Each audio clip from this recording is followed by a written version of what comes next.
Okay, now we've got the axle. It's just sitting on here. This stuff is sort of tight. It's not really tight. I can still knock it around, but it's basically together. So our next step, okay, I have my 58-inch that I wanted to hold for dead center of the axle. Now I've gone ahead and I've double checked that. I mean, it's close enough. Again, none of this stuff is that critical. I like to get everything square. Now this is another thing I like to do. Measure from my front, and I'll measure dead center to my bolt hole, and do the same thing on the other side and make sure they're right on, and put some marks down. My next step, now that I put these on, these are just regular, they came with the trailer kit. They're 9/16 bolts that go through these shackles. This is the front of the hanger bracket. This is the one that's going to be solid in place and does not move. The back one we'll show you in a bit. That's going to, you know, this is going to be up a little bit and it's got shackles, so when you hit a bump and the spring collapses, that, you know, you got your travel. But the front one stays put. So this is the one you measure off. So as long as you have this the same, that the same, and I have everything centered up on this on the side rail, you should be good to go. I'm going to go ahead and tack these down now. Okay, I've tacked this, the front ones, they're in place. I've tacked them in 4 corners, so and I've triple checked all the measurements. It's perfect. It's good. So that's not going anywhere. Now what I've done is I've put my shackle brackets on. Everything's just loose. Just slid the bolt through, put the nut on.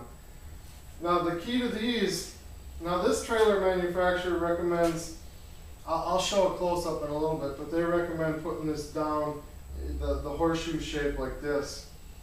And I can see why. You get a lot more welding surface and so forth. So what you want to do is center that up.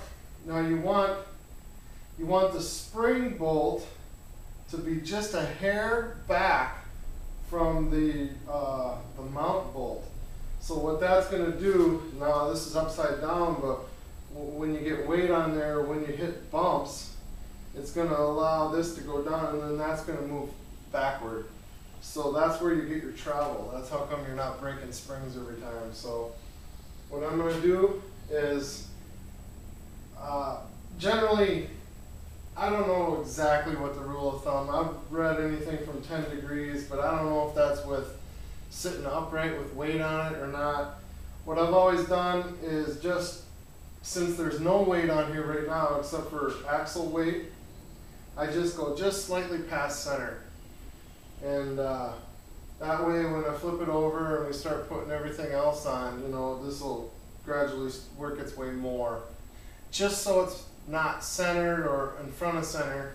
If it was too far this way, your spring wouldn't travel and you'd have a mess. So I'm going to go ahead and tack these down, and then I'll take some close-up shots. Again, guys, this is just for reference. There's the front bracket. There's our mechanism, or our U-bolts. And then here's the shackle brackets. Now you can see how they're just past center toward the rear of the trailer. Well, that'll change quite a bit when we put weight on it. And from here, I'll be able to get some good welds inside and around. And the same with this. These are important welds, guys. If you're not up to the task, find someone that is. This holds the wheels underneath your trailer. Okay, now we're at the point where we're going to add the rest of the cross members. Now, what I do, this is the difference between buying those cheap ones at Menards or Lowe's, is I like to go 16-inch on center wherever possible. The cheap ones, not only are you getting thinner material, you're lucky that well, I shouldn't say lucky, but I think they go 24-inch centers. So basically you got 2 less cross members in the trailer.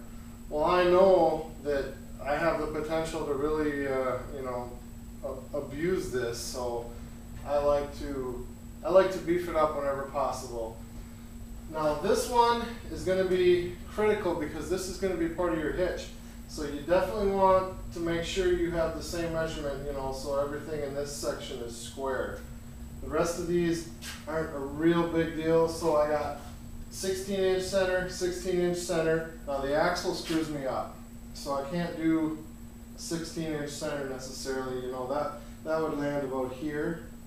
So what I did was I just stayed a couple inches away from the axle itself, and I put these in. Now I orientated them this way so that, you know, if I had this over here, this could potentially hit before the axle would hit.